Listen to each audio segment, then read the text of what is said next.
A paz do Senhor Jesus, meus queridos amigos, irmãos em Cristo, aqui do canal Embaixadores de Cristo, Estudos Bíblicos. Aqui estamos para a honra e glória do Senhor nosso Deus. Hoje estaremos estudando mais uma lição bíblica da Escola Dominical. Estaremos estudando, falando sobre uma igreja cheia do Espírito Santo. E eu convido você para participar desse estudo, onde o Espírito de Deus estará nos ensinando as Sagradas Escrituras. Porém, eu convido você para orarmos ao Senhor antes de iniciarmos o nosso estudo. Jesus querido, Jesus amado, bendito seja o teu nome para sempre. Meu Deus, eu quero lhe agradecer pela existência desse canal no YouTube. Ó Deus de Israel, ó Pai, nosso propósito é aprender a Tua Palavra. Nos ensina, fala conosco, em nome de Jesus. Amém. Maravilha, maravilha, maravilha de Deus. Meus queridos, como vocês estão? Firme na rocha, olhando sempre para Jesus, o autor e consumador da nossa fé. Meus queridos, eu convido você para estudarmos as Sagradas Escrituras. Estamos sempre aqui fazendo aquilo que o Senhor Jesus ordenou. Ele disse: examinai a Bíblia Sagrada, examinai as Sagradas Escrituras, porque elas dão testemunho de mim. Pois bem, se você tiver uma revista semelhante a essa daqui, ó, você está convidado a abrir na página 26 e acompanhar o estudo comigo. E também convido você a aumentar o volume aí do seu aparelho, seja celular, seja televisão, e vamos juntos mergulhar nas Sagradas Escrituras. Tema: uma igreja cheia do Espírito Santo.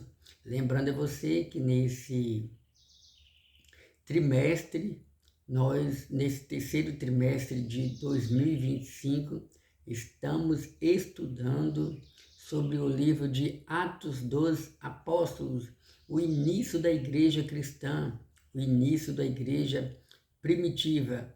Se você tiver interesse em conhecer, vai aqui um conselho: leia o livro de Atos dos Apóstolos no Novo Testamento.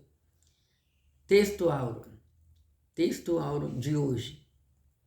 E tendo orado, moveu-se o lugar em que estavam reunidos, e todos foram cheios do Espírito Santo, e anunciavam com ousadia a palavra de Deus. Essa palavra está em Atos, capítulo 4, versículo 31. Verdade prática: uma igreja cheia do Espírito Santo suporta aflições, ora com poder e ousa no testemunho cristão.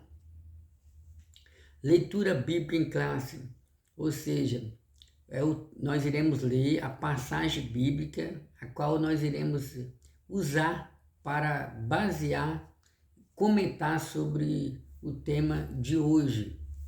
A nossa leitura bíblica em classe se encontra em Atos dos Apóstolos, capítulo 4, versículo 24 ao versículo 31.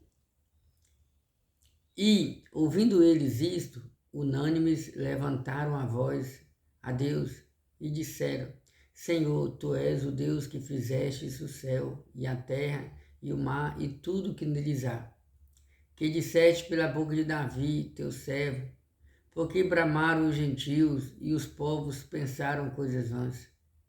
Levantaram-se os reis da terra e os príncipes se juntaram a uma contra o Senhor e contra o seu ungido, porque verdadeiramente contra o teu santo Filho Jesus, que tu ungiste, se juntaram não só Herodes, mas Pôncio Pilatos, com os gentios e os povos de Israel, para fazeres tudo o que a tua mão e o teu conselho tinha anteriormente determinado, que se havia de fazer. Agora, pois, ó Senhor, olha para as suas ameaças e concede aos seus servos que falem com toda ousadia a tua palavra. Enquanto estendes a tua mão para curar, e para que se façam sinais e prodígios pelo nome de teu santo Filho, Jesus. E tendo orado, moveu-se o lugar em que estavam reunidos, e todos foram cheios do Espírito Santo e anunciavam com ousadia a palavra de Deus. Aleluia! Meus queridos, vocês observaram aí que nós estaremos comentando nessa manhã, nesse dia, nós estaremos falando, né, sobre mais uma experiência dos apóstolos. Nós já iniciamos o capítulo 1 em outras aulas, né? Nós temos outras aulas gravadas aqui. Eu convido você a assistir as outras aulas falando sobre Atos dos Apóstolos. É interessante observar que Atos dos Apóstolos foi escrito pelo evangelista Lucas. Lucas escreveu o Evangelho, que leva o nome dele, e também Atos dos Apóstolos, que pode ser também chamado de Atitudes do Espírito Santo. E no capítulo 1 a gente observa ali o início da igreja primitiva. Capítulo 2, ali já narra a primeira pregação do apóstolo do apóstolo Pedro. Vocês lembram que na última aula nós comentamos sobre o milagre que Deus operou através do apóstolo Pedro, e através do apóstolo João. Isso. Vocês se recordam que Pedro e João, no capítulo 3 de Atos dos Apóstolos, estavam indo buscar ao Senhor, clamar ao Senhor, estavam indo orar. Era 3 horas da tarde e tinha um mendigo pedindo esmola na porta do templo, um paralítico, um coxo, e Pedro e João falaram para eles, né, não temos prata nem ouro, mas o que temos, isso te damos. E ali Jesus curou aquele rapaz, né? Pedro e João fixaram os olhos nele e disseram, né, não temos prata nem ouro, mas o que temos, isso te damos. Levanta e anda em nome de Jesus. Então hoje é uma sequência dos acontecimentos, né? Porque depois daquele acontecimento, as pessoas ficaram maravilhadas com aquele milagre, acharam que Pedro e João não era desse mundo, e Pedro e João deixa bem claro, nós somos igual a vocês no que diz respeito à fragilidade, nós somos de carne, de sangue. Não foram nós que fizemos esse milagre, mas esse milagre foi feito por Jesus Cristo. E aí Pedro começa a pregar sobre Jesus Cristo, quem era Jesus Cristo. E aí por causa dessa pregação, eles foram exortados, eles foram proibidos de continuar pregando no nome de Jesus, porque muitos líderes ali achavam que Jesus era um defunto, que não existia ressurreição, que o corpo de Jesus foi roubado, e que Jesus Cristo não era Deus, era um impostor e assim por diante. Só que eles continuaram pregando a palavra de Deus. Eu vou estar lendo aqui a pré-introdução. A igreja de Jerusalém, cheia do Espírito Santo, enfrentava desafios com perseverança, oração e ousadia diante da perseguição. Os primeiros cristãos não recuaram, mas buscaram ainda mais a presença de Deus, fortalecendo-se na comunhão e na oração. O Espírito Santo capacitou a igreja a suportar aflições, permanecer firme na fé e proclamar o Evangelho com coragem. Assim, aprenderemos que uma igreja cheia do Espírito Santo não se intimida diante das dificuldades, mas avança em sua missão com poder e autoridade. Oh, aleluia! Guarde essa palavra, meu irmão e minha irmã. Uma igreja cheia do Espírito Santo, ela não recua, mas ela continua caminhando, avançando para cumprir o seu propósito aqui na terra. Essa igreja, ela fala tanto da igreja universal, constituída de todos os crentes, que continua aí há cerca de 2000 anos, a igreja cristã continua de pé, levantando a bandeira da paz, a bandeira da vitória, a bandeira com o nome de Jesus, apesar de que muitos cristãos morreram no passado. E também, mas está de pé porque o dono da igreja não é de carne nem de sangue, o dono da igreja é Jesus Cristo. E Jesus Cristo disse ali na região de Cesareia que as portas do inferno não podem prevalecer contra a igreja de Jesus. E também fala da igreja como o corpo de Cristo, fala como igreja individual, né? Aqui vai um conselho: sede firme e constante. Sede firmes e constante. Continue sendo constante nos caminhos do Senhor. Continue buscando a direção e a ação do Espírito Santo, porque para vencer o pecado, vencer o mundo, vencer o diabo, a gente precisa sempre buscar ao Senhor. Vamos aqui para a nossa introdução. Nessa lição, veremos como uma igreja cheia do Espírito Santo se comporta. A partir do capítulo 4, versículos 24 ao 31 do livro de Atos dos Apóstolos, encontramos uma das principais marcas que caracterizam a igreja de Jerusalém, a perseverança.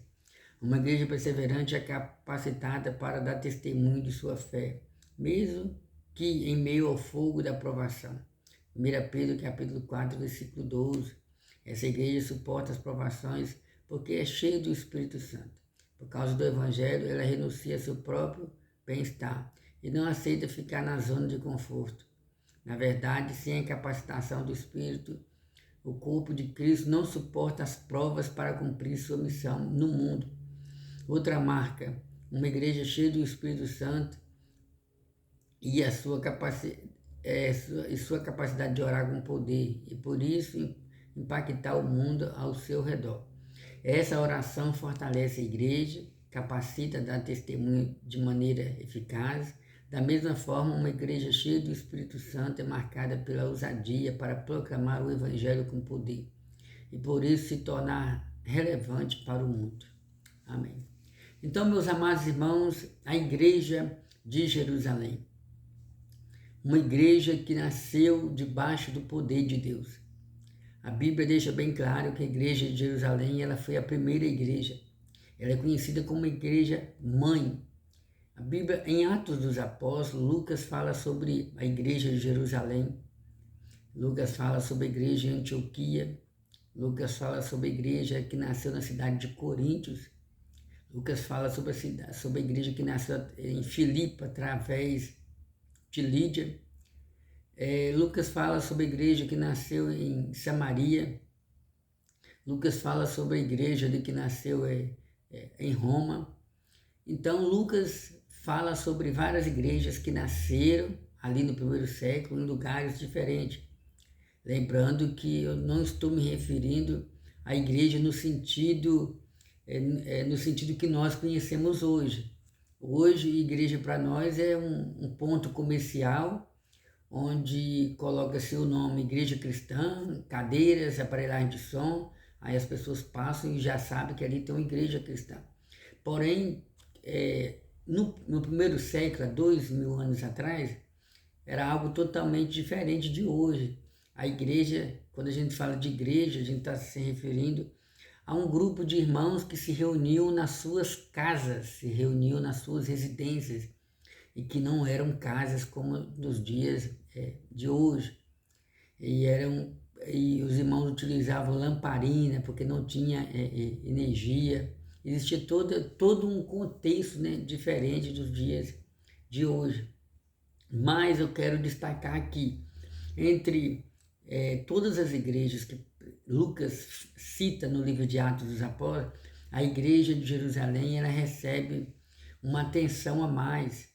Ela causa uma admiração a mais, porque foi na igreja de Jerusalém onde tudo começou. A igreja, quando eu digo igreja de Jerusalém, eu estou me referindo ao fato também de que os apóstolos, eles eram judeus e eles tinham, a princípio, eles tinham aquela mentalidade, aquele pensamento que o primeiro objetivo deles era falar de Jesus Cristo para os judeus. Porém, a visão de Deus era maior. O Criador dos céus e da terra não queria alcançar só os judeus. A vontade de Deus é que toda a humanidade, toda a população, todas as pessoas do mundo tivesse a oportunidade de ouvir falar e de ter uma experiência com esse Deus vivo. E aí diz a Bíblia Sagrada, né, em Atos dos Apóstolos, capítulo 9, que Deus então salva um homem chamado Saulo, da cidade de Tarso. Saulo, nome judeu, e Paulo tinha dupla cidadania, ele era judeu, mas tinha cidadania romana, e ele tinha um segundo nome, que era Paulo. Então, ora ele era chamado de Saulo, ora ele era chamado de Paulo. Porém, ele se tornou mais conhecido como Paulo, o apóstolo dos gentios. Então, meus amados irmãos, vocês observaram que uma igreja cheia do Espírito Santo, ela se comporta diferente. A igreja de Jerusalém foi uma igreja cheia do Espírito Santo. Eles falaram em línguas estranhas, sim. Falaram em outros idiomas, sim. Eu não posso afirmar que eles continuaram falando em outros idiomas por onde eles passavam. Mas eu digo que muitos deles falaram em outros idiomas no dia do Pentecostes. E eles não só foram batizados com o Espírito Santo, mas eles continuaram buscando ao Senhor para viver uma vida cheia do Espírito Santo. Porque, afinal de contas, para suportar tanto sofrimento que eles iriam passar por causa da fé em Cristo, eles deveriam estar cheios do Espírito Santo. Estar cheio do Espírito Santo é estar vivo espiritualmente, avivado espiritualmente. Quando o crente está cheio do Espírito Santo no seu interior, ele é um crente animado. É um crente animado, ele gosta de participar de evangelismo, de células, que são cultos nos lares. Quando o crente está cheio do Espírito Santo, ele quer estar na igreja com os irmãos, ele não fica gastando tempo vendo a vida de A ou de B, ele não tem tanto interesse em saber como é que está, entre aspas, se fulano está vindo ou não está vindo. Fulano desanimou, Bertano não quer vir. Ele pode até ficar triste, mas ele não deixa de fazer a obra de Deus, ele não deixa de ir para a igreja por causa das pessoas, ele olha para Jesus. Ele sabe que Jesus morreu por ele e que ele é responsável, e que ele, como crente, ele tem que estar ali perseverando. Então, existem várias características, existem várias maneiras da gente observar um crente cheio do Espírito Santo, ou existem várias maneiras da gente mostrar se estamos cheios ou não do Espírito Santo. Existem várias maneiras da gente observar quando uma igreja está cheia ou não do Espírito Santo. 2. Uma igreja perseverante. Suportar o sofrimento. Uma igreja perseverante, ela suporta o sofrimento. Após sua pregação junto à Porta Formosa, Pedro e João são levados presos. Lembra que eu falei sobre isso? E posteriormente ameaçados por pregar o nome de Jesus.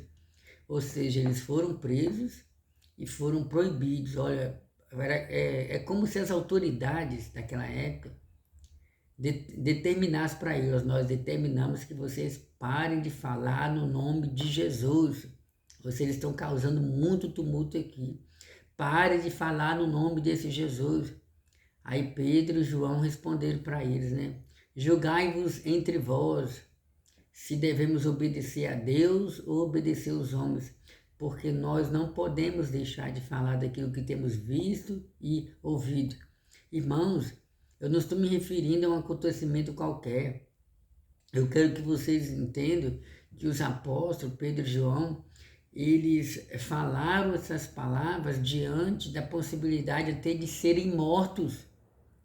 Lembra que o diácono Estevão foi morto, acusado de blasfêmia? Então, para os sacerdotes fazerem com Pedro e João, igual fizeram com Jesus, onde arrumaram falsas testemunhas, e fizeram um julgamento precipitado contra Jesus, e Pedro e João estavam correndo o risco de passar pela mesma situação. Porém, cheios do Espírito Santo, eles estavam determinados a, se for preciso, até morrer pela causa do Evangelho, pela causa de Cristo. Os apóstolos eram conscientes da responsabilidade que Deus colocou sobre eles. Então, uma igreja cheia do Espírito Santo, ela é uma igreja perseverante. Encontramos uma das principais marcas que caracterizam a igreja. A igreja de Jerusalém, ela é perseverante. Eu costumo dizer que uma das qualidades do inimigo da igreja é a perseverança. O diabo, ele luta constantemente contra a vida de um cristão. O diabo todo dia procura perturbar a vida de um servo de Deus, a vida de uma serva de Deus. Aí você vence pela graça de Deus. Através do sangue de Jesus, você vence o diabo hoje. Termina o dia, você vai descansar. E aí o que acontece? Aí quando você acorda, vem outras provações, outras tribulações, outras lutas, problemas que vêm sobre você, alguma enfermidade, alguma notícia ruim. Então, são meios que o diabo muitas das vezes utiliza para nos abater, nos entristecer, nos desanimar, fazer com que a gente sofra. Mas você é um crente perseverante, um crente cheio do Espírito Santo, ele precisa perseverar também. Não é só o diabo que persevera para ver a nossa queda. Nós, como crentes em Cristo, a gente precisa fazer o dobro, a gente tem que perseverar. Perseverar significa insistir em servir a Deus de todo o coração. Essa igreja, ela suporta as provações, porque é cheia do Espírito Santo. O apóstolo Pedro, ele disse, que se alguém tiver de sofrer, que não sofra por ser mentiroso, enganador, malfeitor, ou alguém que se intromete em negócios alheios. Se você tiver de sofrer, sofra por amor a Cristo. E se você está sofrendo por amor a Cristo, bem-aventurado és tu. Assim o apóstolo Pedro nos diz em sua palavra. Vamos dar prosseguimento aqui. Foi dito que eles não falassem nem ensinassem o nome do Senhor. A ordem era clara, mas os apóstolos estavam dispostos a pagar o preço de não seguir aquelas ordens. Enquanto eu falo com você aqui, meu irmão, minha irmã, muitos irmãos em Cristo no mundo estão sofrendo algum tipo de perseguição. Existem países que são tão fechados que eles não deixam, lá é proibido carregar uma Bíblia. Tem país que é proibido você falar do nome de Jesus, você abrir uma igreja cristã. Tem país que é proibido você apresentar a Bíblia, porque eles acreditam que o código de conduta moral e espiritual deles lá é superior tanto à Bíblia quanto a qualquer outro livro que se intitula como livro sagrado. Então tem lugares que eles não aceitam um outro livro, a não ser o livro deles, tipo uma regra de fé. Tem lugar que eles não aceitam que a igreja apresente Jesus como o único mediador, como o único intercessor, como o único que pode estar ao lado de Deus, intercedendo em favor do homem.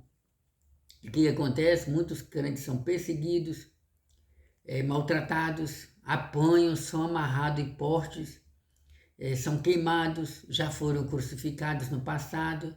Muitos crentes têm que fugir da sua casa, têm que ficar se escondendo. Então, mas esses crentes, eles não recuam. Quando eu digo não recuam, eles não mudam o seu foco, eles não deixam de olhar para Jesus. Então são crentes cheios do Espírito Santo. Valorize, você que está me ouvindo, se você mora em um país, se você mora em um estado, se você mora em uma cidade onde não existe uma perseguição tão terrível desse tipo contra a sua vida ou contra a igreja, valorize e se dedique o máximo ao Senhor nosso Deus. Eles suportariam tudo por amor a Jesus, agiam com perseverança. Isso só é possível porque Pedro, que falava por si e pelos demais apóstolos, havia sido cheio do Espírito Santo. O tempo verbal do grego usado no versículo 8, tendo sido cheio, demonstra que o apóstolo já havia sido batizado no Espírito Santo. Vamos que vamos. Uma igreja continuamente cheia do Espírito Santo suporta as provas e sofrimento. Suporta as provas e sofrimento. Provações.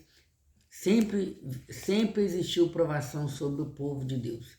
Quando você examina o Antigo Testamento, você sabe que Israel, o povo de Deus, ficaram ali no Egito 430 anos na provação, no sofrimento. E o que acontece? O povo sai ali do Egito. E a Bíblia fala sobre vários períodos da história do povo de Israel em que aquele povo foi perseguido, foi maltratado. A Bíblia fala sobre profetas que foram perseguidos, como por exemplo o profeta Elias. O profeta Elias foi um profeta que profetizou contra Acabe, porque Acabe conhecia a palavra de Deus, mas Acabe casou com uma mulher que adorava um outro Deus, e Acabe então se desvia da vontade de Deus, e Acabe, a esposa dele, Jezabel, se levanta contra Elias, e Elias é obrigado até a fugir, fundar dentro de uma caverna, e entrou ali quase como se fosse em um estado de depressão, né? Porque ele pensava assim, poxa, Senhor, eu fiz a tua obra, eu preguei, fogo desceu do céu e agora estão tentando me matar. E só restou eu, Senhor. Inclusive, Elias achava que ele era o único fiel.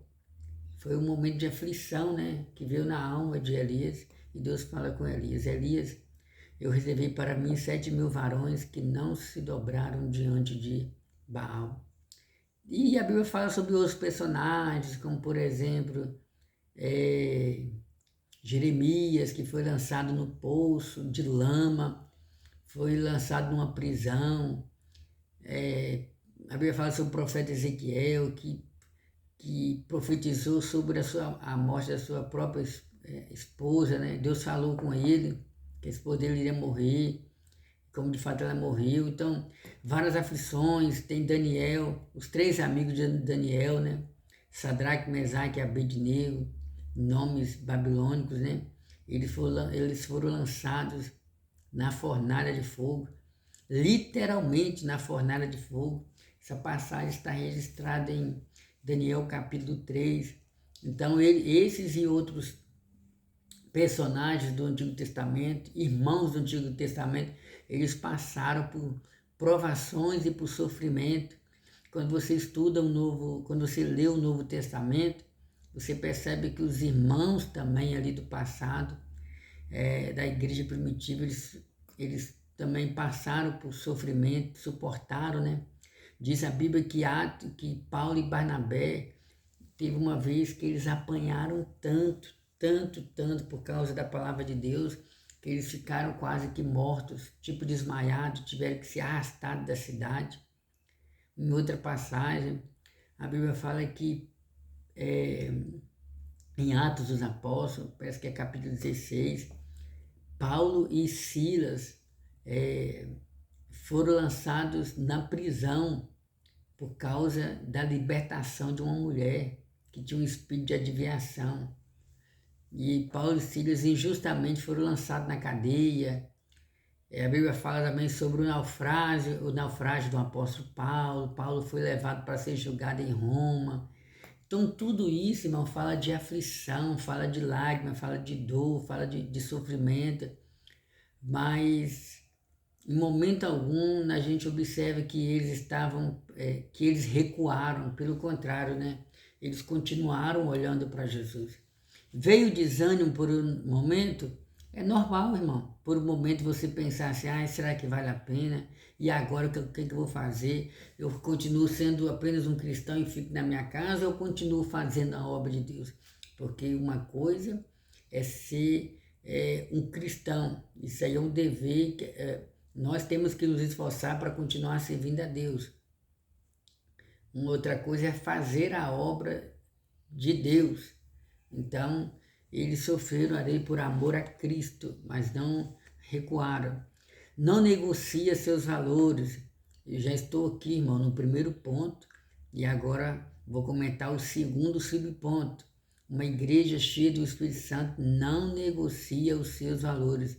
Uma das marcas de uma igreja que perdeu ou está perdendo o poder do Espírito Santo é a sua aceitação de princípios e práticas que afrontam as Escrituras. O comentarista ele destaca que uma igreja cheia do Espírito Santo ela não negocia os seus valores, ou seja, se a Bíblia diz que não pode isso, que não pode aquilo, se a Bíblia diz que é pecado, se Jesus disse que quem apoiar tais pecados está concordando com o diabo, então uma igreja cristã ela bate de frente com o sistema babilônico, ela bate de frente com o sistema anticristão e ela não negocia os seus valores, como por exemplo, a sociedade moderna, a sociedade pós-moderna, a sociedade atual, uma parcela da sociedade costuma criticar a igreja, dizendo que a igreja não progrediu junto com a sociedade. O mundo de hoje é um mundo diferente, é um mundo onde as pessoas têm uma visão diferente e a igreja tem que acompanhar o avanço da sociedade. A igreja é muito, como é que eu posso dizer, é muito arcaica. Aliás, os pensamentos, as filosofias, as ideologias da igreja cristã são ideais arcaicos, antigos, lá de 2000 anos atrás, quando a Bíblia foi escrita dentro de uma cultura judaica, e aí começa a fazer começa a trazer um pensamento errado, né? Os críticos, né? Inclusive naquela época as mulheres sofriam muito e até hoje a igreja fica aí e tal. Irmãos, aconteça o que acontecer, a igreja de Jesus Cristo ela não vai mudar a sua forma de crer, a sua forma de pensar, porque o que nós falamos, o que nós pregamos é baseado naquilo que Jesus fala em sua palavra. Infelizmente, muitas igrejas, muitos irmãos em Cristo, no decorrer da história cristã, inclusive na sociedade atual, estão negociando seus valores, como por exemplo, alguns pastores que antigamente pregavam que era pecado a relação sexual entre duas pessoas do mesmo sexo, o chamado homossexualismo. Pois é, alguns pastores já estão infelizmente já não pregam mais contra esse tipo de atitude, ou seja, são pastores que negociaram seus valores, tipo assim, com a intenção de agradar todos. Muitos já não estão mais pregando que é pecado isso, que é pecado aquilo, costumes que a Bíblia mostra que o cristão não deve praticar. Hoje já existem igrejas que estão apoiando, como por exemplo, eu fui informado que já existem igrejas cristãs que são a favor da liberação da maconha. Existe até uma igreja nos Estados Unidos, né? Que saiu até na capa de jornal, saiu da internet, né? Primeira igreja da maconha no mundo. Esse título é como se fosse um título tão bom para quem está ali liderando, mas o profeta Isaías, no seu livro, no capítulo 1, ele diz, usado pelo Espírito Santo: ai daqueles que ao mal chama de bem, ai daqueles que ao bem chama de mal. Então, uma igreja cheia do Espírito Santo não negocia seus valores. Vai aqui um conselho: não negocie os seus valores, meu irmão. Não negocie os seus valores cristãos. Fique com a Bíblia, fique com Jesus, tá bom? Vamos lá. Está convicta de sua fé. Então, uma igreja cheia do Espírito Santo, ela está convicta da sua fé. Quando Pedro e João falaram para as autoridades, e nós não deixaremos de falar daquilo que temos visto e ouvido, eles demonstraram ali que eles eram crentes convictos daquilo que eles pregavam. Então, você, eu, nós precisamos ter convicção da nossa fé, daquilo que nós pregamos. Vou dar um exemplo aqui, irmãos. Quando você ora por uma pessoa que está doente, você não deve orar com dúvida, você deve orar com fé, com convicção, crendo que Jesus Cristo tem poder para curar aquela pessoa.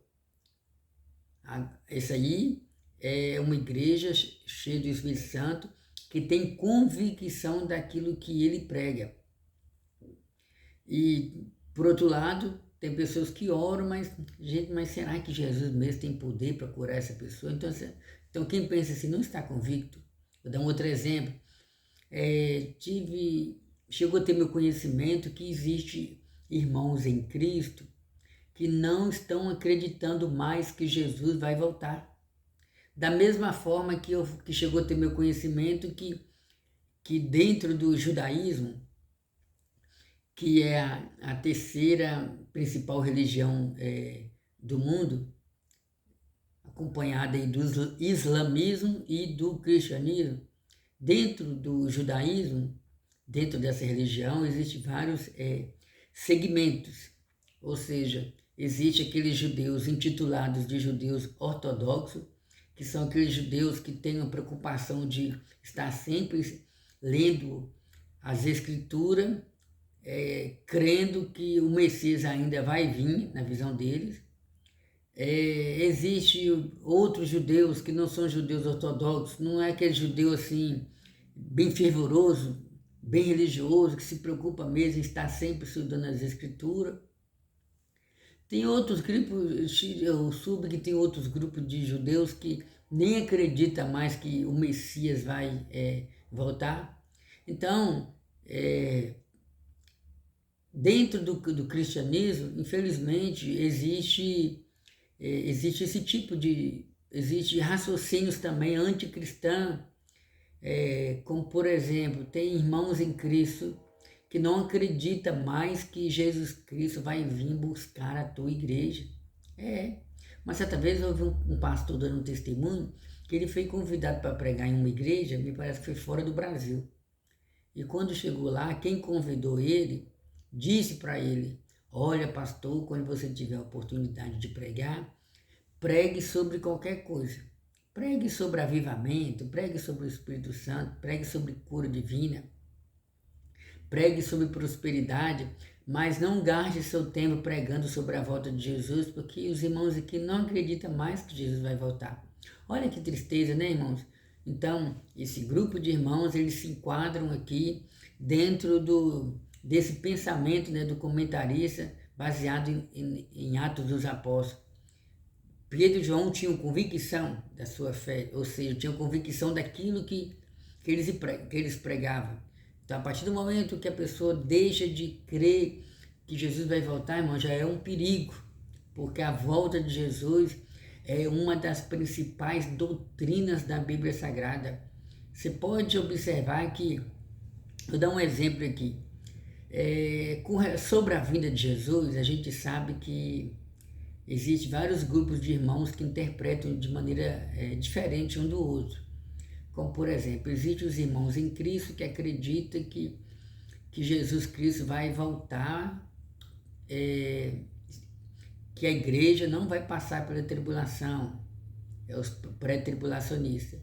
Tem uma segunda classe de irmãos que acreditam que a igreja vai ser levada para o céu na metade da tribulação, quando o anticristo estiver reinando. O terceiro grupo são chamados pós-tribulacionistas, que são os irmãos em Cristo que acreditam que Jesus vai voltar no final da grande tribulação. Então, meus irmãos, por mais que exista 3 grupos que pensam diferente sobre qual será a data da volta de Jesus, mas você observou aí que esses 3 irmãos em Cristo, eles, mesmo crendo que Jesus vai vir em datas diferentes, mas eles têm a mesma fé, eles têm a mesma esperança, eles têm a mesma convicção, ou seja, para eles não importa, muitas das vezes é como se eles pensassem assim, dependente da data que Jesus vai voltar, nós cremos que Jesus vai voltar. Então esses irmãos não negociaram os seus valores, não negociaram a sua fé. Esses irmãos, eles tinham e têm convicção que Jesus vai voltar. Independente se vai ser anos de tribulação, no meio, no final, esses irmãos, eles são cheios do Espírito Santo nesse aspecto, porque eles acreditam no retorno do Senhor Jesus. Entendeu? Se você encontrar algum irmão aí, algum irmão em Cristo, que crê diferente de você, irmão, eu creio que Jesus vai voltar, mas a igreja precisa passar pela tribulação, para a igreja mudar.